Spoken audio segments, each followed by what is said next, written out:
やっぱりでけえ。 Today I went to see the largest mansion in town with my close friend, Neo. An elderly owner lives inside.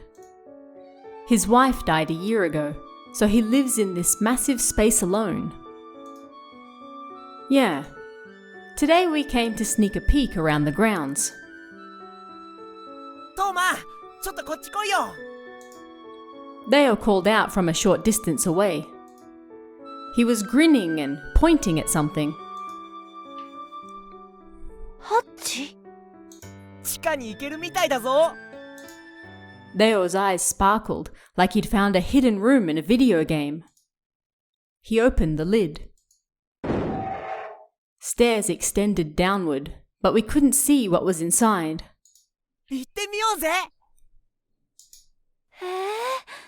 怖いよ。はあ、トーマは怖がりだな。大丈夫だって。俺がいるし、やばくなったらすぐ戻ってこよう。わかったよ。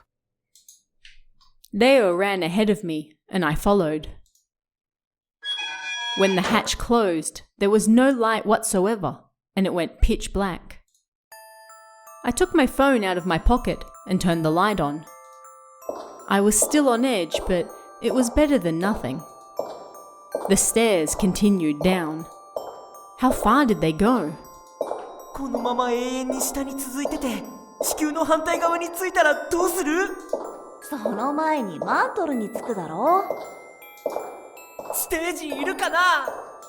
いるわけないじゃん。トーマは現実主義者だな。 Our footsteps echoed.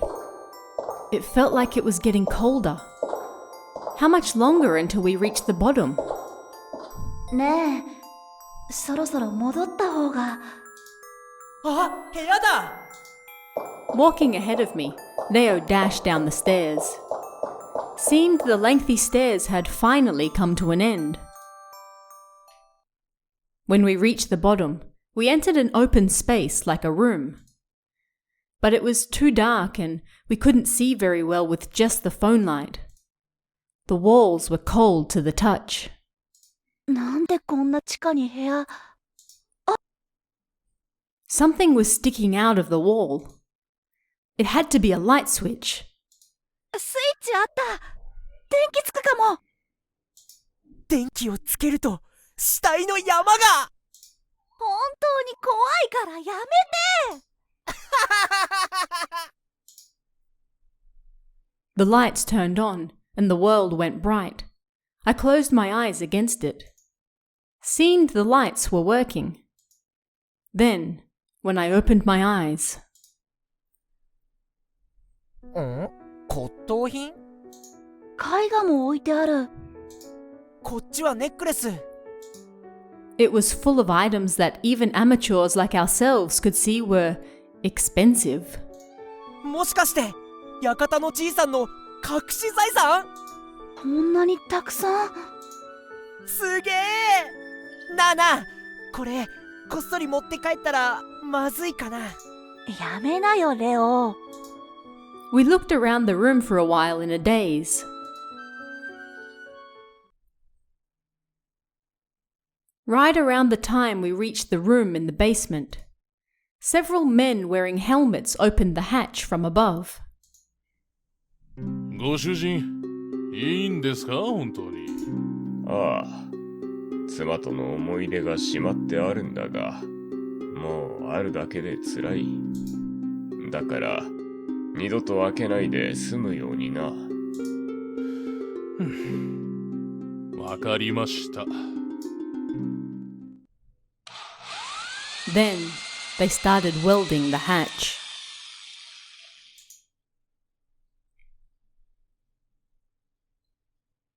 思い出に埋もれる。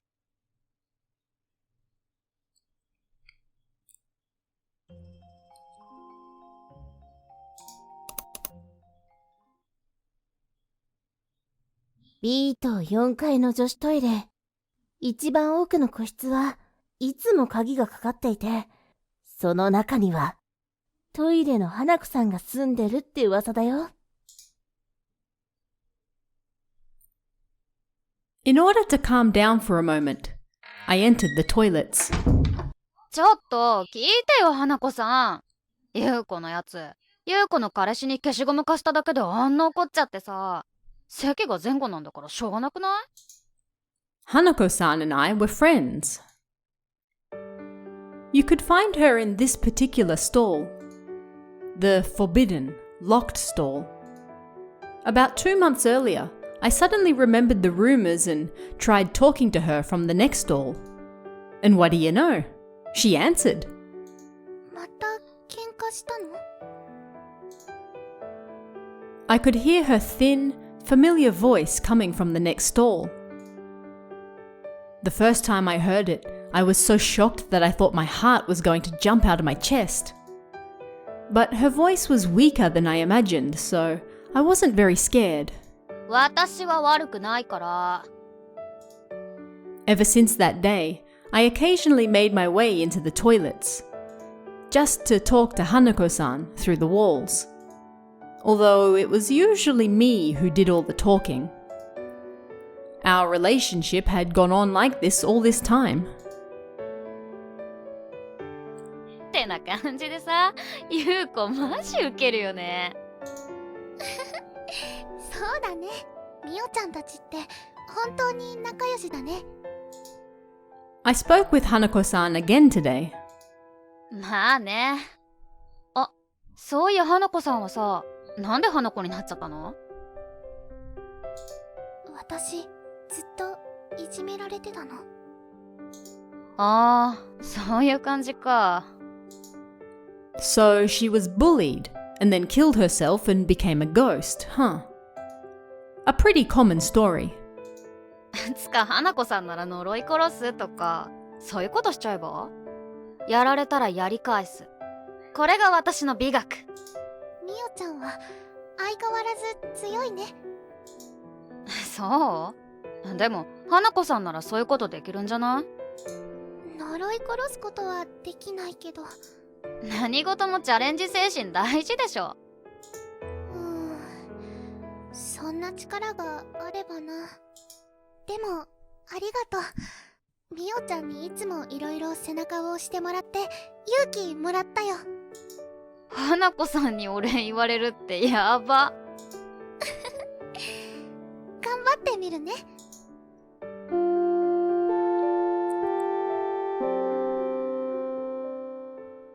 あ、チャイム鳴った。また明日ね、花子さん。バイバイ。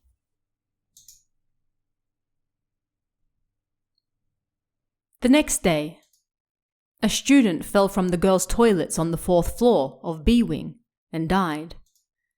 It was unknown what she was doing at the time she fell, but there was a high possibility that she was pushed. The reason for that? You could tell immediately by checking the stall directly in front of the window she fell from.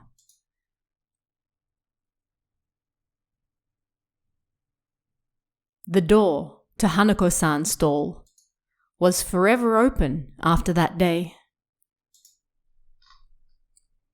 私は彼女の彼女は私の背背中中を押しを押したた。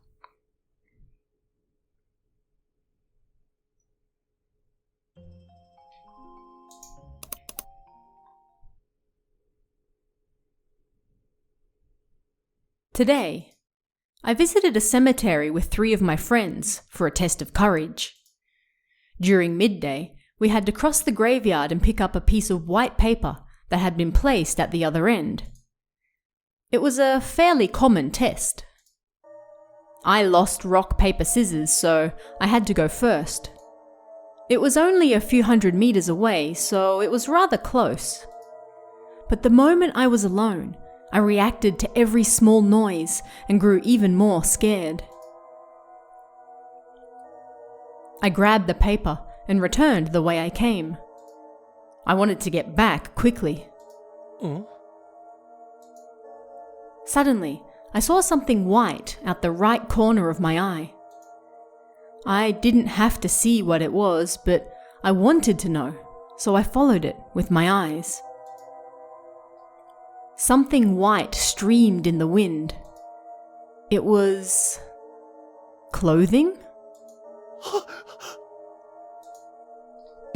The moment I realized what it was, I ran as fast as I could back to my friends. They wanted to continue the test, but I stopped them, and we all went home. It was something I shouldn't have seen. A woman with long hair and white clothing. 疲れた。 Looks like I was just about to reach the end of my overtime for the day. I opened the window to take a short break. It was already dark out. Huh? I closed the window without thinking. She was there. That woman. From the night before. Standing beneath the tree outside our office. Did she follow me? No, I must have been seeing things. Best to put it out of my mind. After that, I was so scared that I left the building with another colleague, and the woman was gone. I was frightened the whole way home, but I got there without problem. Time to jump in the bath and get into bed. The doorbell rang. I jumped in surprise. Who could it be at this time? I checked the camera on the intercom.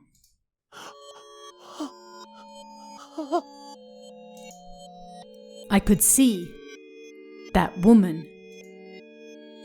At this rate, she'd kill me. With trembling hands, I recorded the intercom with my smartphone. She was right there. If I could get through the night, tomorrow I'd head straight to the temple and have them perform an exorcism. But first, would I even make it through the night? The intercom rang twice after that, but I ignored it and safely reached the morning. First thing, I ran to the temple and told them a ghost was trying to kill me. They said, "Ghosts can't touch or curse the living, so there's no way she can kill you." Apparently. They said something else that caught my interest, but first of all, hearing that made me relieved. That night, I woke up after having trouble sleeping. That woman stood above me, smiling. I remembered what I'd heard at the temple earlier that day.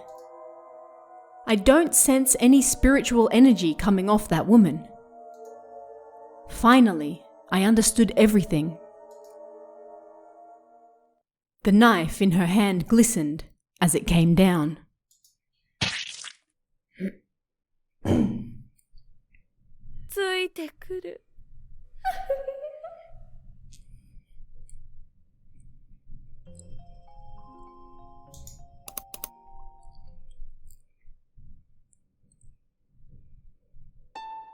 My younger twin sister, Shiori, was murdered. It was my ex-boyfriend who did it. He was upset that we broke up. So apparently he stabbed her one night when she was on her way home. People often told us that from behind we looked just like twins. We looked exactly the same. He mistook her for me. It was my fault. Why did Shiori have to die? I'd do anything to take her place. She must have been in such pain, suddenly being stabbed over and over. She must have been scared. Everyone tells me that it's not my fault, but it doesn't make me feel any better. Shiori must hate me. Starting from that day, a flower pot hit me on the back, and a car almost hit me on the road. This is all a little sudden. I think she really is trying to kill me. 沙織、薬品こぼれてるよ。ごめん。When I came back to my senses, chemicals had spilt all over the desk. ぼーっとしてると危ないよ。ごめん。 Damn, we were in the middle of an experiment. Even my beloved experiments at university meant little to me after that day. People often say that time fixes all things, but I wonder if that's really true. もう、あっちの布巾取ってきて。うん。 Numerous cloths lay neatly folded by the window. I grabbed one and turned to go back. A gentle breeze blew through my hair. It felt good. The windows in the lab were open, so the chemical smell didn't build up. Saori? Eh? For a moment, it seemed like someone called my name, so I turned around. At that moment, someone pushed me from behind. And then I fell out the window. This was the second floor. The sky was ironically blue and clear. My consciousness slowly faded with the pain. Before I passed out, I clearly saw Shiori's smiling face looking down at me. さよなら、世界。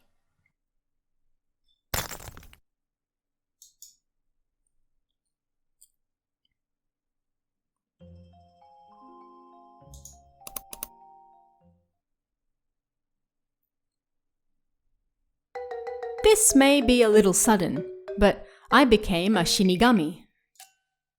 On my way home one day, I was suddenly stabbed in the back and should have died. But when I woke up, I was in darkness. I met someone calling themselves a Shinigami. I don't understand it very well, but they gave me the power of a Shinigami and sent me back. Nobody can see me, so it's a little lonely not being able to talk to anyone. I went to see my older twin sister, Saori. She was extremely depressed after my death and blaming herself. 私は大丈夫だから、元気出して。Of course, my voice didn't reach her. She cried almost every night, and I patted her head. え? The moment I touched her, information suddenly flooded my head, and I came to understand the power of the Shinigami. It allowed us to know when someone was going to die. Apparently, Shinigami used that power to claim the souls of dead humans. Saori was soon going to die. How ironic. As a Shinigami, I had to kill my own older sister. I stayed by her side for several days. Numerous Shinigami tried to claim her soul as her death date approached. I protected her each time, but now she only had a few minutes left. 沙織、薬品こぼれてるよ。あ、ごめん。ぼーっとしてると危ないよ。ごめん。もう、あっちの布巾取ってきて。うん。 Saori approached the window. There were only a few more seconds until her time ran out. 沙織! I called out her name and with all my might pushed her out the window. The moment I pushed her, she seemed to turn around at the sound of my voice, even though she shouldn't have been able to hear it. I smiled in relief as I watched her fall from the second floor. よかった。これで。The number representing the rest of Saori's life, about to hit 0, suddenly flew up. これで、あなたは生きられる。The chemicals in the lab Saori had just been in suddenly exploded inside the room. Saori was supposed to die in the explosion. but I wanted to help her however I could. She passed out from the impact, but she would live on. あれ My own body was disappearing, probably because I'd forcibly extended the life I was supposed to take. I'd failed as a Shinigami. Saori, I love you. Live for me.